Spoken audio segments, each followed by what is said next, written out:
اعوذ باللہ من الشیطان الرجیم بسم اللہ الرحمن الرحیم اما بعد فإن خیر الحدیث کتاب اللہ وخیر الہدی ہدی محمد صلی اللہ علیہ وسلم وشر الامور محدثاتها وکل بدعۃ ضلالہ۔ الرحمن الرحیم، بہت بخشش کرنے والا، بڑا مہربان۔ اس آیت کی تفسیر پہلے پوری گزر چکی ہے، اب اعادے کی ضرورت نہیں۔ قرطبی رحمۃ اللہ علیہ فرماتے ہیں رب العالمین کے وصف کے بعد الرحمن الرحیم کا وصف ترغیب یعنی ڈراوے کے بعد ترغیب یعنی امید ہے۔ جیسے فرمایا نبئ عبادی یعنی میرے بندوں کو خبر دو کہ میں ہی بخشنے والا مہربان ہوں اور میرے عذاب بھی دردناک عذاب ہیں، اور فرمایا تیرا رب جلد سزا کرنے والا ہے اور مہربان اور بخشش بھی کرنے والا ہے۔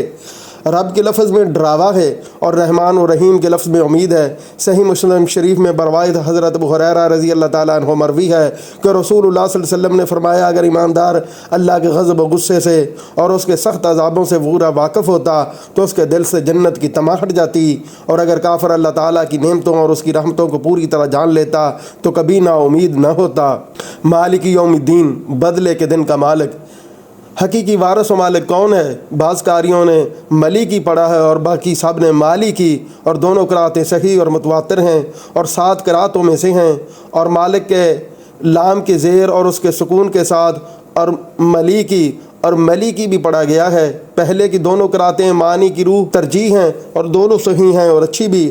زمخشری نے ملیکی کو ترجیح دی ہے اس لیے کہ حرمین والوں کی یہ قرات ہے، اور قرآن میں بھی لمن الملک اليوم اور قولہ الحق ولہ الملک۔ ابو حنیفہ سے بھی حقائق بیان کی گئی ہے کہ انہوں نے ملیکی پڑھا ہے اس بنا پر کہ فعل اور فاعل اور مفعول آتا ہے، لیکن یہ شاذ اور بے حد غریب ہے۔ ابو بکر بن داؤد رحمۃ اللہ علیہ نے اس کے بارے میں غریب نوائد نقل کی ہے کہ رسول اللہ صلی اللہ علیہ وسلم اور آپ کے تینوں خلفاء اور حضرت معاویہ رضی اللہ تعالیٰ عنہ اور ان کے لڑکے مالک پڑھتے تھے۔ ابن شہاب رحمۃ اللہ علیہ کہتے ہیں کہ سب سے پہلے مروان نے ملیکی پڑھا ہے۔ میں کہتا ہوں مروان کو اپنی اس قرات کی صحت کا علم تھا، راوی حدیث ابن شہاب کو علم نہ تھا، واللہ عالم۔ ابن مردویہ نے کئی سندوں سے بیان کیا ہے کہ حضرت صلی اللہ علیہ وسلم مالک پڑھتے تھے۔ مالک کا لفظ ملک سے ہے، جیسے کہ قرآن میں ہے انا نحن نرث الارض، یعنی زمین اور اس کے اوپر کی تمام مخلوق کے مالک ہم ہی ہیں اور ہماری طرف سب کو لوٹا کر لائے جائیں گے۔ اور فرمایا قل اعوذ برب الناس ملک الناس، یعنی کہہ کر میں پناہ پکڑتا ہوں لوگوں کے رب اور لوگوں کے مالک کی۔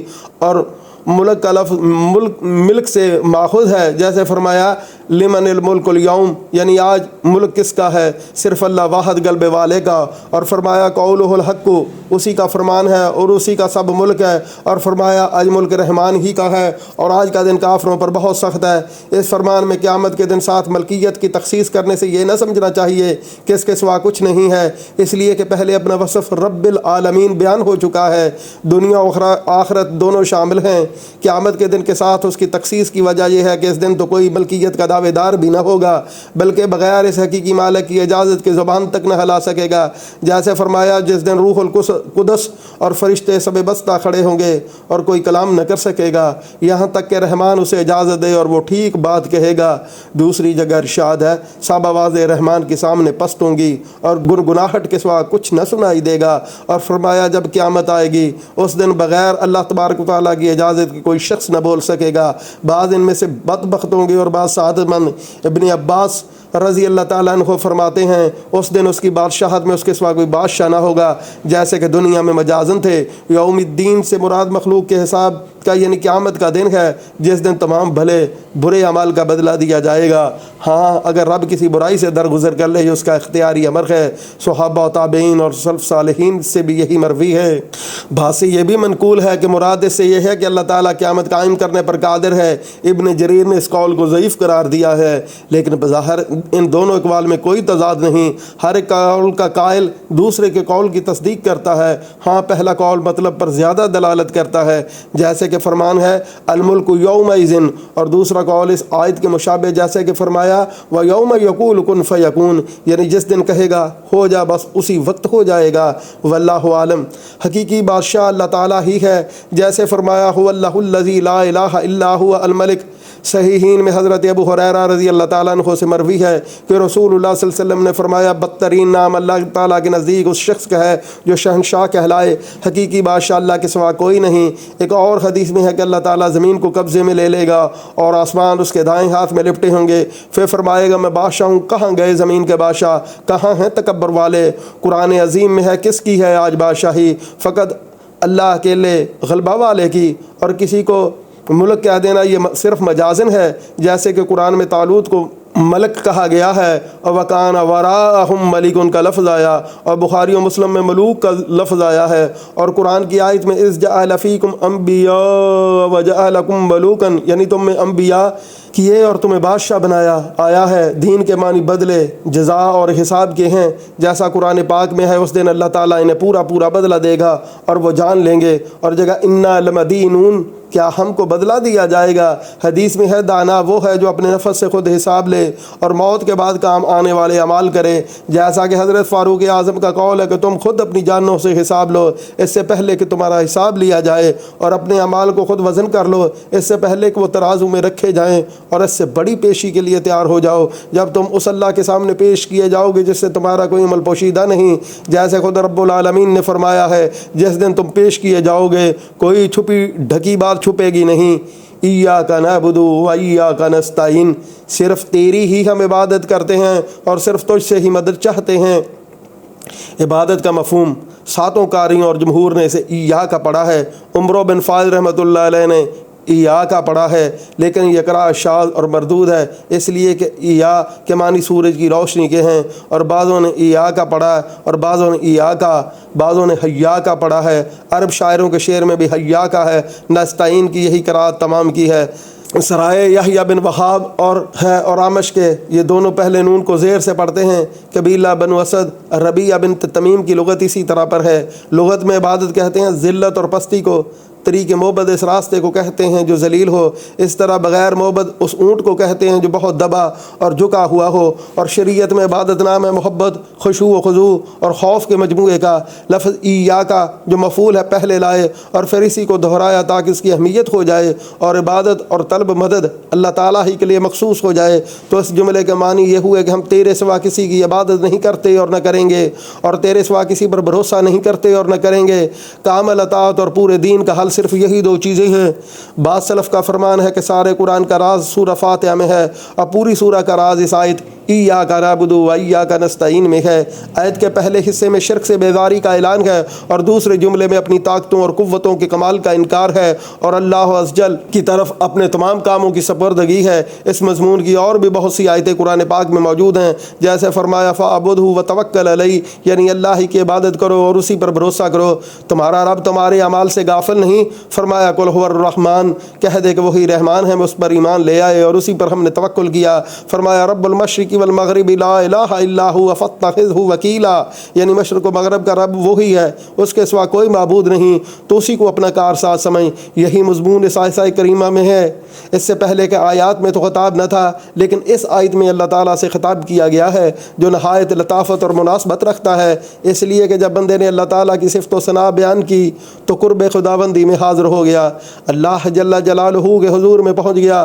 اب اس مالک کو خطاب کر کے اپنی ذلت و مسکینی کا اظہار کرنے لگا اور کہنے لگا الہی ہم تو تیرے ذلیل غلام ہیں اور اپنے تمام کاموں میں تیرے ہی محتاج ہیں۔ اس آیت میں اس بات کی بھی دلیل ہے کہ اس سے پہلے کے تمام جملوں میں خبر تھی، اللہ تعالیٰ نے اپنی بہترین صفات پر اپنی ثنا آپ کی تھی اور بندوں کو اپنی ثنا انہی الفاظ کے ساتھ بیان کرنے کا ارشاد فرمایا تھا۔ اس لیے اس شخص کی نماز صحیح نہیں جو سورت کو پڑھنا جانتا ہو اور پھر نہ پڑھے، جیسے کہ بخاری و مسلم کی حدیث میں حضرت عبادہ بنت صامت رضی اللہ تعالیٰ عنہ سے مروی ہے کہ رسول اللہ صلی اللہ علیہ وسلم نے فرمایا اس شخص کی نماز نہیں جو سورت فاتحہ نہ پڑھے۔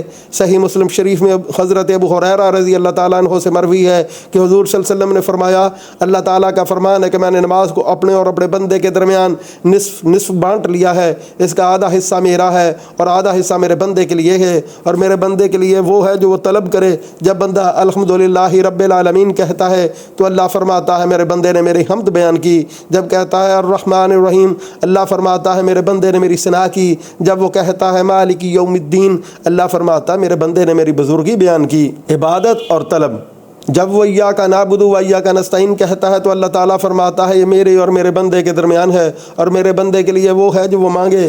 پھر وہ آخر صورت تک پڑھتا ہے، اللہ تعالیٰ فرماتا ہے یہ میرے بندے کے لیے ہے، اور میرا بندہ جو مجھ سے مانگے اس کے لیے ہے۔ حضرت ابن عباس رضی اللہ تعالیٰ عنہ فرماتے ہیں ایاک نعبد کے معنی یہ ہیں کہ اے ہمارے رب ہم خاص تیری ہی توحید مانتے ہیں اور تجھ سے ہی ڈرتے ہیں اور تیری اس ذات سے امید رکھتے ہیں، تیرے سوا کسی اور کی نہ ہم عبادت کریں گے، نہ ڈریں نہ امید رکھیں۔ اور ایاک نستعین سے یہ مراد ہے کہ ہم تیری تمام اطاعت اور اپنے تمام کاموں میں تجھ سے ہی مدد مانگتے ہیں۔ قتادہ رحمۃ اللہ علیہ فرماتے ہیں مطلب یہ ہے کہ اللہ تبارک و تعالیٰ کا حکم ہے کہ تم سب اسی کی خالص عبادت کرو اور اپنے تمام کاموں میں اسی سے مدد مانگو۔ ایاک نعبد کو پہلے لانا اس لیے ہے کہ اصل مقصود اللہ تعالیٰ کی عبادت ہی ہے، اور مدد کرنا یہ عبادت کا وسیلہ اور اہتمام اور اس پر پختگی ہے، اور یہ ظاہر ہے کہ زیادہ اہمیت والی چیز کو مقدم کیا جاتا ہے اور اس سے کم تر کو اس کے بعد لایا جاتا ہے۔ واللہ عالم۔ اگر یہ کہا جائے کہ یہاں جمع کے صیغے کو لانے کی یعنی ہم کہنے کی کیا ضرورت ہے، اگر یہ جمع کے لیے ہے تو کہنے والا تو ایک ہے، اور اگر تعظیم کے لیے ہے تو اس مقام پر نہایت نامناسب ہے کیونکہ یہاں تو مسکینی اور عاجزی ظاہر کرنا مقصود ہے۔ اس کا جواب یہ ہے گویا ایک بندہ تمام بندوں کی طرف سے خبر دے رہا ہے، بالخصوص جب کہ وہ جماعت میں کھڑا ہو یا امام بنا ہوا ہو، پس گویا وہ اپنی اور اپنے سب مومن بھائیوں کی طرف سے اقرار کر رہا ہے کہ وہ سب اس کے بندے ہیں اور اسی کی عبادت کے لیے پیدا کیے گئے ہیں، اور یہ ان کی طرف سے بھلائی کے لیے آگے بڑھا ہوا ہے۔ بعض نے کہا کہ یہ تعظیم کے لیے ہے، گویا کہ بندہ جب عبادت میں داخل ہوتا ہے تو اسی کو کہا جاتا ہے کہ تو شریف اور تیری عزت ہمارے دربار میں بہت زیادہ ہے، تو اب ایاک نعبد و ایاک نستعین کہا، یعنی اپنے تعین عزت سے یاد کر۔ ہاں اگر عبادت سے الگ ہو تو اس وقت ہم نہ کہہ چاہے ہزاروں لاکھوں میں ہوں، کیونکہ سب کے سب اللہ تعالیٰ کے محتاج اور اس کے دربار کے فقیر ہیں۔ بعض کا قول ہے کہ ایاک نعبد میں جو تواضع اور عاجزی ہے وہ ایاک عبدنا میں نہیں، اس لیے کہ اس میں اپنے نفس کی بڑائی اور اپنی عبادت کی اہلیت پائی جاتی ہے، حالانکہ کوئی بندہ اللہ تعالیٰ کی پوری عبادت اور جیسی چاہیے ویسی ثنا و صفت بیان کرنے پر قدرت ہی نہیں رکھتا۔ کسی شاعر کا قول ہے کہ مجھے اس کا غلام کہہ کر ہی پکارو کیونکہ میرا سب سے اچھا نام یہی ہے۔ اللہ تعالیٰ نے اپنے رسول صلی اللہ علیہ وسلم کا نام عبد یعنی غلام ہی ان جگہوں پر لیا ہے جہاں اپنی بڑی بڑی نعمتوں کا ذکر کیا، جیسے قرآن نازل کرنا، نماز میں کھڑے ہونا، معراج کرانا وغیرہ۔ فرمایا الحمدللہ الذی انزل علی عبدہ، فرمایا وَأَنَّهُ لَمَّا قَامَ عَبْدُ اللَّهِ، فرمایا سبحان الذی اسریٰ بعبدہ۔ ساتھ ہی قرآن پاک نے یہ تعلیم دی کہ اے نبی جس وقت تمہارا دل مخالفین کے جٹرانے کی وجہ سے تنگ ہو تو تم میری عبادت میں مشغول ہو جاؤ۔ فرمان ہے وَلَقَدْ نَعْلَمُ، یعنی ہم جانتے ہیں کہ مخالفین کی باتیں تیرا دل دکھاتی ہیں، تو ایسے وقت اپنے رب کی تسبیح اور حمد بیان کر اور سجدہ کر اور موت کے وقت تک اپنے رب کی عبادت میں لگا رہ۔ رازی رحمۃ اللہ علیہ نے اپنی تفسیر میں بعض لوگوں سے نقل کیا ہے کہ عبودیت کا مقام رسالت کے مقام سے افضل ہے، کیونکہ عبادت کا تعلق مخلوق سے خالق کی طرف ہوتا ہے اور رسالت کا تعلق حق سے خلق کی طرف ہوتا ہے، اور اس دلیل سے یہ بھی کہ عبد کی کل اصلاح کے کاموں کو متولی خود اللہ تبارک و تعالیٰ ہوتا ہے اور رسول اپنی امت کی مصلحتوں کا والی ہوتا ہے۔ لیکن یہ قول غلط ہے اور اس کی یہ دونوں دلیلیں بھی بودھی اور لاحاصل ہیں۔ افسوس رازی رحمۃ اللہ علیہ نے نہ تو اس کو ضعیف کہا نہ اسے رد کیا۔ بعض صوفیوں کا قول ہے کہ عبادت یا تو ثواب حاصل کرنے کے لیے ہوتی ہے یا عذاب دفع کرنے کے لیے۔ وہ کہتے ہیں یہ کوئی فائدے کی بات نہیں، اس لیے کہ اس وقت مقصود خود اپنی مراد کا حاصل کرنا ٹھہرا، اس کی تکالیف کے لیے آمادگی کرنا یہ بھی ضعیف ہے۔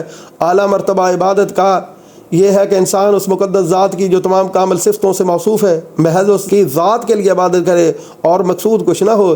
اسی لیے نمازی کی نیت نہ نماز پڑھنے کی ہوتی ہے، اور اگر وہ ثواب پانے اور عذاب سے بچنے کے لیے ہو تو باطل ہے۔ دوسرا گروہ ان کی تردید کرتا ہے اور کہتا ہے کہ ایک عبادت کا اللہ تعالیٰ کے لیے ہونا کچھ اس کے خلاف نہیں کہ ثواب کی طلب اور عذاب کا بچاؤ مطلوب نہ ہو۔ اس کی دلیل یہ ہے کہ ایک اعرابی نے حضور صلی اللہ علیہ وسلم کی خدمت میں حاضر ہو کر کہا کہ حضور میں تو نہ آپ جیسا پڑھنا جانتا ہوں نہ اور حضرت معاذ رضی اللہ تعالیٰ عنہ جیسا، میں تو اللہ تعالیٰ سے جنت کا سوال کرتا ہوں اور جہنم سے نجات چاہتا ہوں۔